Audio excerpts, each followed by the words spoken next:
প্রতিনিয়ত যে আমরা পাঁচ ওয়াক্ত নামাজ, এই পাঁচ ওয়াক্ত নামাজের ভিতরে প্রতিনিয়ত প্রতি ফরজ নামাজের প্রত্যেক রাকাতে, সুন্নাত নামাজের প্রত্যেক রাকাতে সূরা ফাতিহা পড়ি কি পড়ি না? পড়া লাগবেই। লা সলাতা ইল্লা বিফাতিহাতিল কিতাব, নামাজ হবে না সূরা ফাতিহা ছাড়া। এখানে একটি কথা ব্র্যাকেটে বলে যায়, যেটা আহলে হাদিস ওনারা বলেন যে ইমামের পিছনে সূরা ফাতিহা পড়তেই হবে। ইমাম সাহেব সূরা ফাতিহা পড়বেন, মুসল্লিরাও সূরা ফাতিহা পড়তেই হবে। কিন্তু আমাদের চার মাযহাবের, বিশেষ করে ইমামে আবু হানিফা রাহমাতুল্লাহ আলাইহি, ওনার কথা হলো যে না, যেহেতু আমরা বলেছি ইক্তেদাইতু বিহাযাল ইমাম, আমি এই ইমামের পিছনে আমি ইক্তেদা করলাম, ফরজ কাজগুলি যেগুলি ফরজ পড়ার বিষয় আছে এটা ইমামের দায়িত্ব। লা সলাতা ইল্লা বিফাতিহাতিল কিতাব, তোমাদের কথাও ঠিক আছে, আমাদের কথাও ঠিক আছে, সূরা ফাতিহা ছাড়া নামাজ হয় না, সেটা তো আমার ইমামই পড়ে দিয়েছে, আমি আবার কেন পড়বো?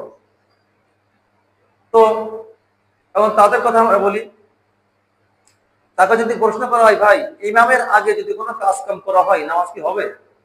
হবে? ইমামের আগে যদি কোনো কাজ আমি করে ফেলি, রুকু করে ফেলাই ইমামের আগে, ড্রাইভারের আগে লাফ মারে আগে গেছে, অ্যাক্সিডেন্ট মারা যাবে।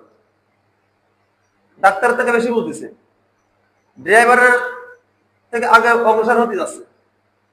আমার এখন নামাজ দাঁড়াইছি, এখন আমার ড্রাইভার তোমার ইমাম সাহেব, ইমাম সাহেব যেদিকে যাবে, যে পর্যন্ত যাবে আমার ওই পর্যন্ত শেষ।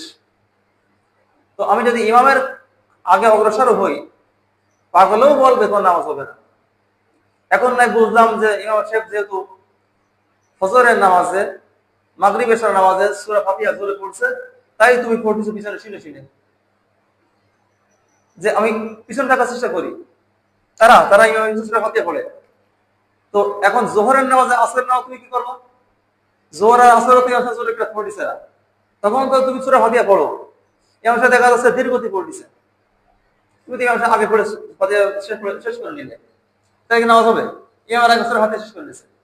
এই জন্য আমাদের মাসলাক হলো যে ইমামে আবু হানিফা রাহমাতুল্লাহ আলাইহি কথা হলো যে লা সালাতা ইল্লা বিফাতিহাতিল কিতাব, সূরা ফাতিহা ছাড়া নামাজ হয় না, এটা ঠিক আছে। তো আমার সূরা ফাতিহা আর ইমাম পড়ে দিয়েছে,